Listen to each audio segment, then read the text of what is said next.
ये pilot project शमसी तवानाई का हमने अंडरटेक किया है, जो ऑपरेशनल हो गया है, और इंशाअल्लाह एक मोहतात अंदाजे के मुताबिक जो इस वक्त रेट चल रहा है, इस इन्वेस्टमेंट का 1/3 हिस्सा यानी कि 1/3 एक साल में इंशाअल्लाह बल्दिया उज़्मा कराची रिकवर करेगी। यानी कि अगले 3 साल में ये जो हमने इन्वेस्टमेंट की है, ये इन्वेस्टमेंट रिकवर हो जाएगी, और 3 साल के बाद जो भी पैसा आएगा वो मुनाफा होगा बल्दिया उज़्मा कराची के लिए, बल्दिया उज़्मा कराची के मुलाजमीन के लिए, और इस शहर कराची की आवाम के लिए। और आज आप मीडिया के दोस्तों को यहाँ बुलाने का बुनियादी मकसद मेरा ये था कि हम चाहते हैं कि पब्लिक प्राइवेट पार्टनरशिप पे, ये तो मंसूबा हमने खुद कर लिया, बल्दिया उज़्मा ने अपने वसाइल इस्तेमाल करके, वही बल्दिया उज़्मा है जो कहती थी माजी में इख्तियारात नहीं है, वसाइल नहीं है, कागजात फेंकते थे। हमने किसी से पैसे नहीं मांगे, हमने अपने वसाइल, अपने बजट को इस्तेमाल किया, बजट को यहाँ लगाया, और एक सक्सेस स्टोरी अल्हम्दुलिल्लाह अल्लाह ताला के करम से हमने इस्टेब्लिश कर ली है। इंशाअल्लाह इस प्रोजेक्ट को भी इन्हेंस करेंगे। केएमसी की अपनी जो बिल्डिंग है, जमशेद नसरवान जी केएमसी बिल्डिंग, उसको भी हम सोलर पर कन्वर्ट करने जा रहे हैं। और इंशाअल्लाह मैं आज मीडिया के तवस्सुत से, प्रिंट हो, इलेक्ट्रॉनिक हो, डिजिटल मीडिया, उसके तवस्सुत से ये ऑफर करना चाहूँगा उन इदारों को जो कि क्लाइमेट चेंज, ग्लोबल वार्मिंग पे काम कर रहे हैं, उन कंपनीज को, उन इन्वेस्टर्स को जो कि इसके ऊपर काम कर रहे हैं, उन मॉडल हमने क्रिएट कर लिया है, और अब शहर भर में इस तरह के और मॉडल्स को हम रेप्लिकेट करना चाहेंगे। आइए, केएमसी का हाथ थामिए, कराची की इंतजामिया का हाथ थामिए, इंशाअल्लाह सारे शहर में ये क्लीन और ग्रीन एनर्जी को और जोरों शोर से आगे लेकर चलेंगे। आखिरी चीज, वही बल्दिया उज़्मा कराची जिसके पास इख्तियारात नहीं होते थे, वसाइल नहीं होते थे। एक और आपको ब्रेकिंग न्यूज दे रहा हूं, इंशाअल्लाह अगले हफ्ते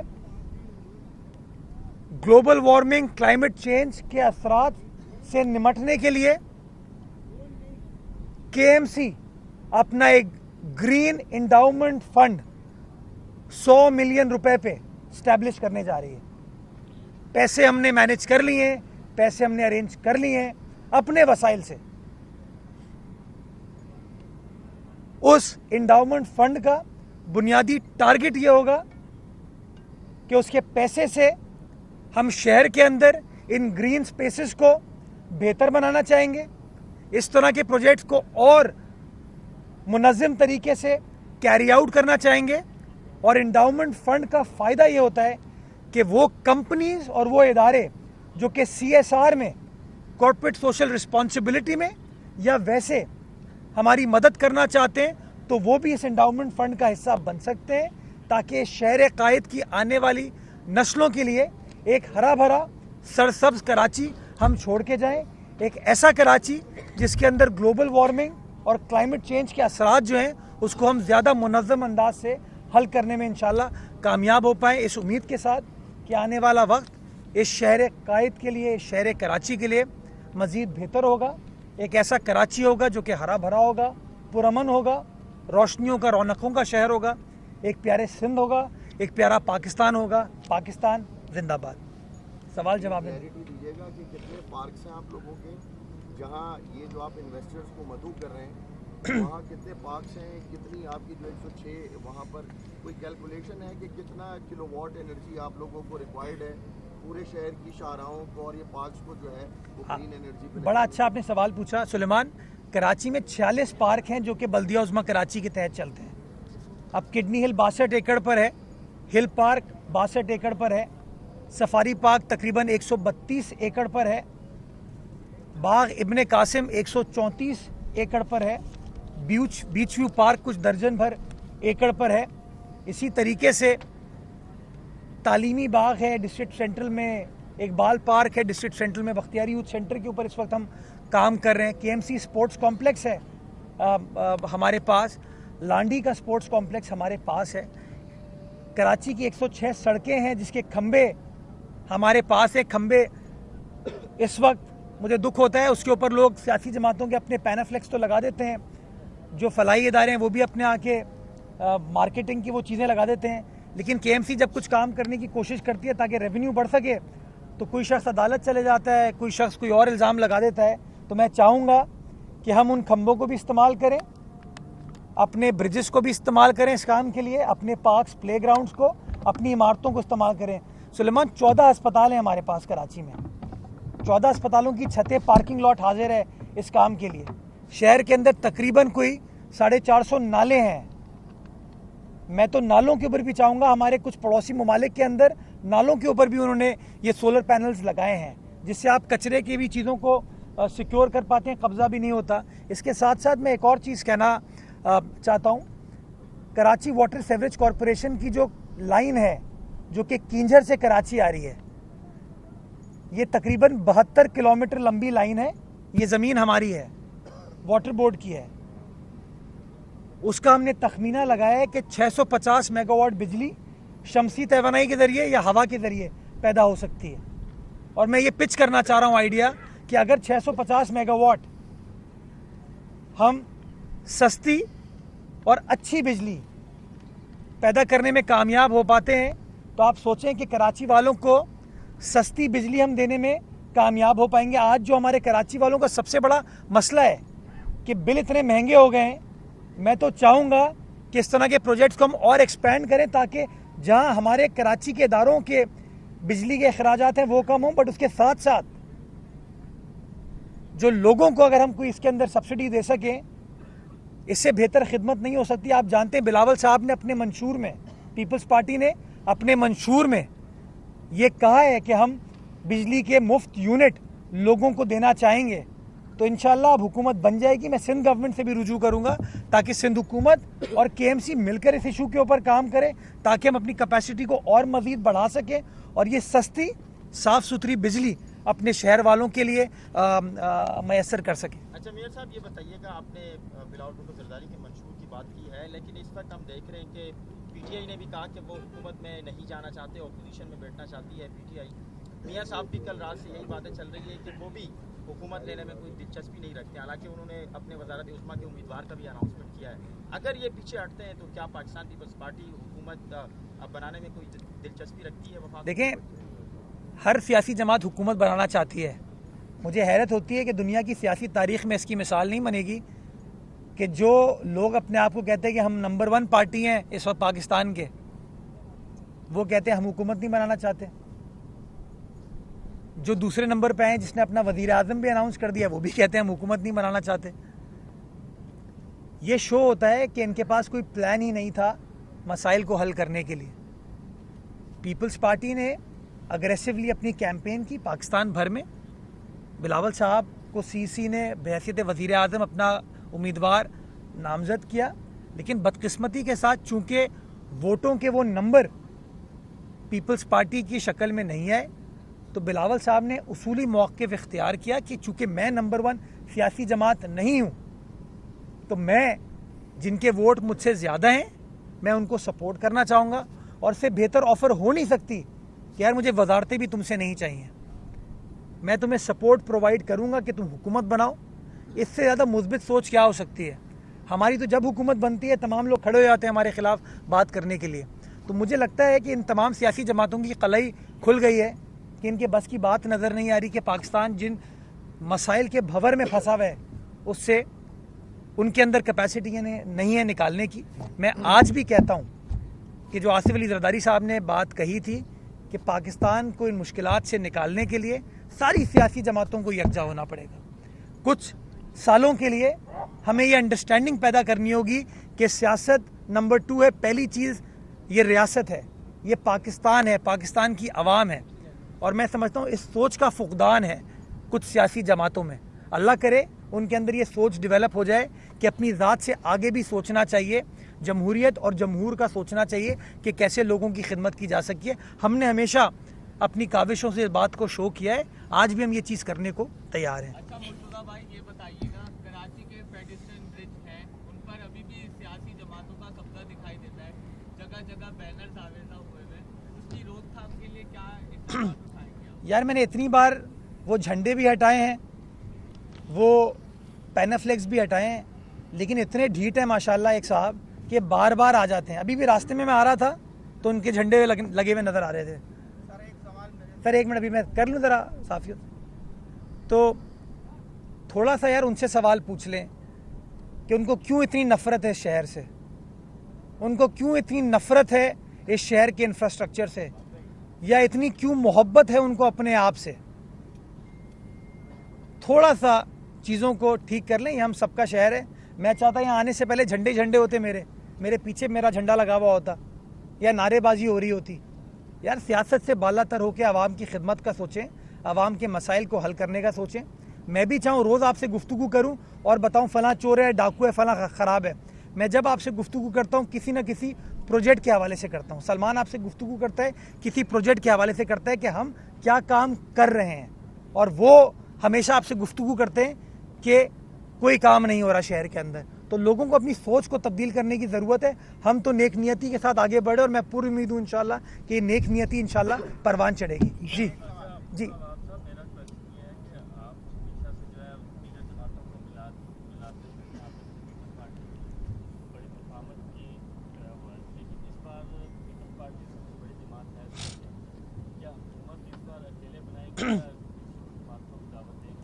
देखिए, पहली चीज़ ये होती है, क्या हुकूमत बनाने के लिए हमें किसी सियासी जमात को अपने साथ जोड़ने की ज़रूरत है या नहीं है। हमारे पास इस वक्त 85 अरकान हैं और सादा अक्सरियत के लिए 66 MPs आपको चाहिए।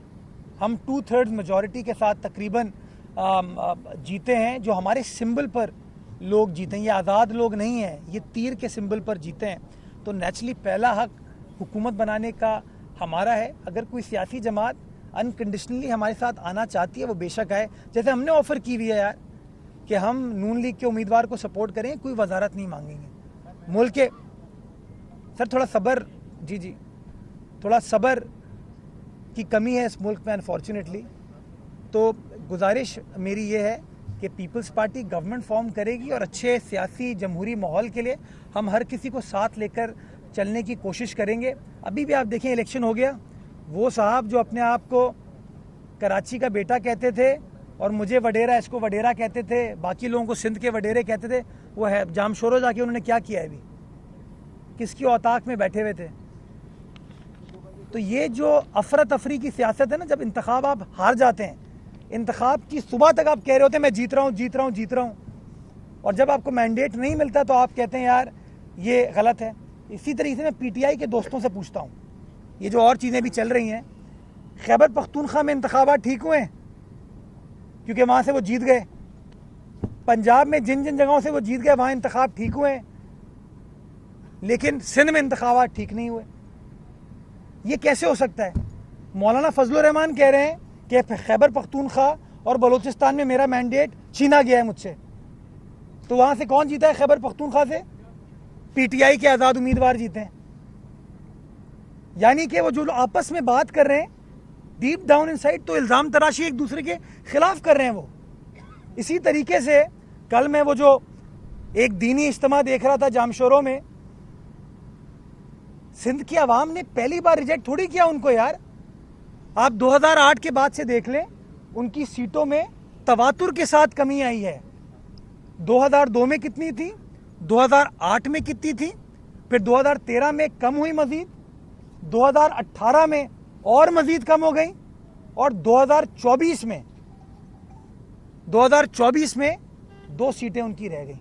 तो कहीं ना कहीं बजाय इसके वो इल्ज़ाम पीपल्स पार्टी पे लगाएं, उनको थोड़ा सा खुद सोचने की ज़रूरत है।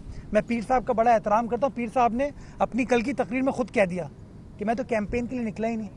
तो जब तुम वोटर को इज्जत नहीं दोगे, जब वोटर के पास नहीं जाओगे, तो फिर तो यही होगा। पीपल्स पार्टी इसलिए जीतती है कि वोटर के दरमियान रहती है, वोटर के साथ रहती है, उसकी गमी हो, खुशी हो, अच्छा वक्त हो, बुरा वक्त हो, पीपल्स पार्टी की तंजीम, पीपल्स पार्टी के लोग आवाम के शाना बशाना खड़े होते हैं। और इसीलिए आप देख सकते हैं कि पीपल्स पार्टी के वोटों में कंटिन्यूसली अल्हम्दुलिल्लाह इजाफा और इंशाल्लाह इसी तरीके से इजाफा चलता रहेगा। जी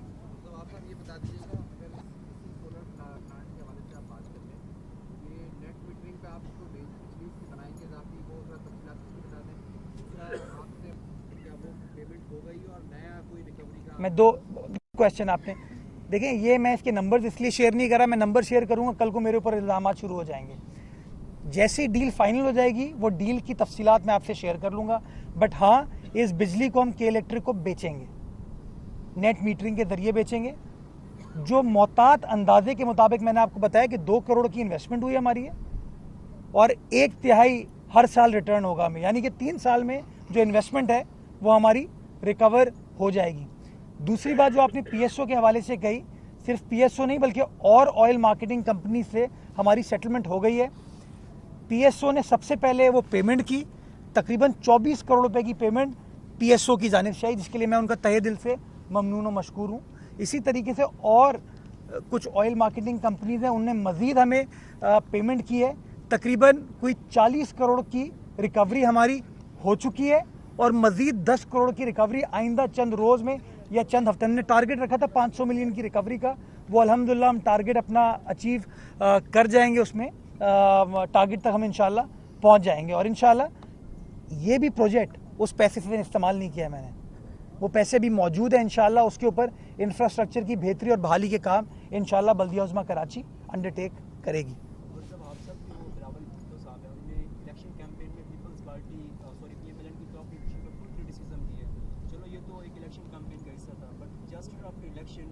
वो टोटली उसी पीएमएलएन की टॉप लीडरशिप रिलाय कर रहे हैं और उन्हें सपोर्ट करना चाह रहे हैं। अगर उन्हें पार्लियामेंटेरियन बनना है या फिर इक़्तिदार में जाना है तो क्या जिसने बिफोर इलेक्शन कैंपेन में क्रिटिसिज्म की, तो जस्ट आफ्टर इलेक्शन क्रिटिसिज्म की बजाय उसी गवर्नमेंट की उसी पार्टी का क्यों रिलाय कर रहे हैं गवर्नमेंट में आने के लिए? देखिए, प्री इलेक्शन पोस्ट इलेक्शन हालात में डिफरेंस होता है। इलेक्शन से पहले हर सियासी जमात कैंपेन कर रही होती है, तो अगर सियासी जमात फूल भेजेगी एक दूसरे को फिर तो कैंपेन होगी नहीं, फिर तो एक ही सियासी जमात बन जाएगी। तो पाकिस्तान में कोई वन पार्टी सिस्टम नहीं है, पाकिस्तान के अंदर मल्टीपल पॉलिटिकल पार्टीज़ हैं। हर पार्टी अपना मैंडेट लेने के लिए जाती है। मैंडेट जब लोगों को मिल जाता है तो फिर फैसला किया जाता है कि क्या मैं अकेले हुकूमत बना सकता हूँ या किसी के साथ बना सकता हूँ। आपने जो बात की बिलावल साहब की कि वो उनके साथ हुकूमत बनाने, नहीं, बिलावल साहब हुकूमत का हिस्सा नहीं बन रहे।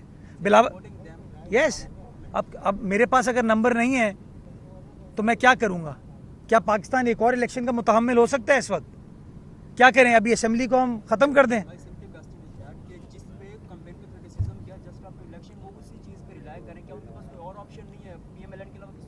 अच्छा, मुझे बताएं, हमने पीटीआई पे भी तनकीद की है, हमने तो मौलाना साहब के ऊपर भी तनकीद की है, हमने तो जमात इस्लामी के ऊपर भी तनकीद की है, सिमिलरली उन्होंने भी हमारे ऊपर तनकीद की है। तो यार ये तनकीद तो होती है, इश्यूज़ के ऊपर बात की जाती है, इलेक्शन का हिस्सा है। इलेक्शन के बाद जो है आप अंडरस्टैंडिंग करते हैं कि किन किन इश्यूज़ पर चलना है। लेकिन अगेन, अंडरस्टैंडिंग का मतलब ये नहीं होता कि दो सियासी जमातों का नज़रिया एक हो गया या आपने उनकी गलतियों को फरामोश कर दिया है। हम अपने उसूली मौक़िफ़ के ऊपर काम करते रहेंगे, लेकिन टारगेट ये है कि जो इस वक्त गैर यकीनी की सूरत हाल है उसको तो ख़त्म करना है। अगर हमारी सबसे ज़्यादा सीटें होती तो यकीन जाने बिलावल भुट्टो ज़रदारी साहब पाकिस्तान के वज़ीर आज़म होते, ये परेशानियाँ नहीं होती।